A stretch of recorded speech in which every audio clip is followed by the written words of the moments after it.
Hello दोस्तों, आज हम पढ़ेंगे डॉक्टर हजारी प्रसाद द्विवेदी का जीवन परिचय, जो बोर्ड एग्जाम के लिए बहुत ज़्यादा महत्वपूर्ण है। तो स्टार्ट करने से पहले मेरी एक छोटी सी रिक्वेस्ट है, यदि आपने मेरे चैनल को सब्सक्राइब नहीं किया तो सब्सक्राइब कर देना और बेल आइकन को भी दबा देना, ताकि नेक्स्ट वीडियो की नोटिफिकेशन सबसे पहले मिल सके।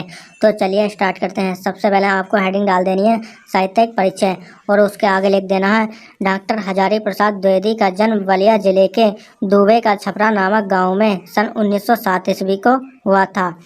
जो डॉक्टर हजारी प्रसाद द्विवेदी का जो जन्म हुआ था वो 1907 ईस्वी को दुबे का छपरा नामक गांव में हुआ था। या आप कुछ इस प्रकार से भी लिख सकते हैं, डॉक्टर हजारी प्रसाद द्विवेदी का जन्म 1907 ईस्वी में बलिया जिले के दुबे का छपरा नामक गांव में हुआ था। ये एक सरयू पारीण ब्राह्मण परिवार से थे। सरयू पारीण एक परिवार है और ब्राह्मण क्या है, जाति। तो इस प्रकार से लिखना है, ये एक सरयू पारीण ब्राह्मण परिवार से थे। पारिवारिक परंपरा के अंदर इन्होंने प्रारंभ में संस्कृत का अध्ययन किया।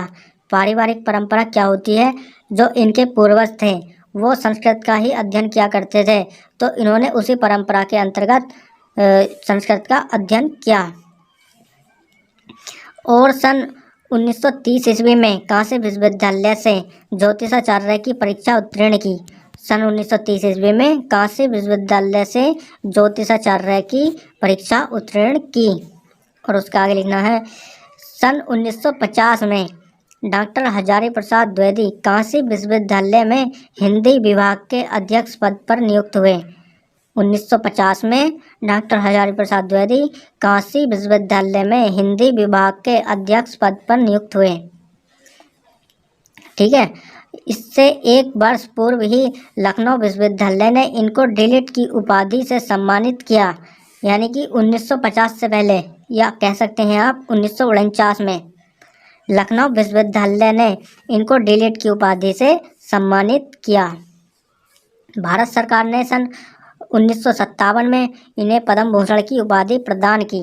यानी कि भारत सरकार ने सन 1957 में इन्हें पद्म भूषण की उपाधि प्रदान की। इसके आगे लिखना है, सन 1960 से 1966 ईस्वी तक ये चंडीगढ़ विश्वविद्यालय में हिंदी विभाग के अध्यापक रहे। 1960 से 1966 यानी कि 6 वर्ष तक ये चंडीगढ़ विश्वविद्यालय में हिंदी विभाग के अध्यापक रहे। इसके पश्चात इन्होंने भारत सरकार की हिंदी संबंधी विभिन्न योजनाओं का उत्तरदायित्व संभाला था। इसके पश्चात इन्होंने भारत सरकार की हिंदी संबंधी विभिन्न योजनाओं का उत्तरदायित्व संभाला था। और सबसे लास्ट में लिख देना है, 19 मई सन 1979 को डॉक्टर हजारी प्रसाद द्विवेदी का निधन हो गया था। या आप लिख सकते हैं 19 मई 1979 को इनकी मृत्यु हो गई थी। और इनकी कृतियाँ, उपन्यास, निबंध भी कुछ इस प्रकार से लिख देना है। इनकी कृतियाँ क्या हैं?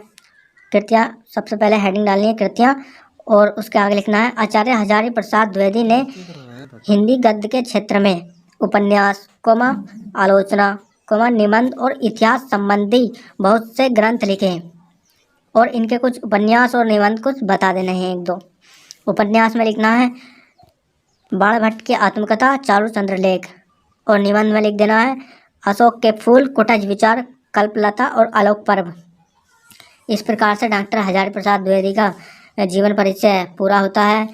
तो दोस्तों, वीडियो कैसी लगी? यदि वीडियो अच्छी लगी हो तो लाइक कर देना और चैनल को सब्सक्राइब कर देना और बेल आइकन को भी दबा देना, ताकि नेक्स्ट वीडियो की नोटिफिकेशन सबसे पहले मिल सके।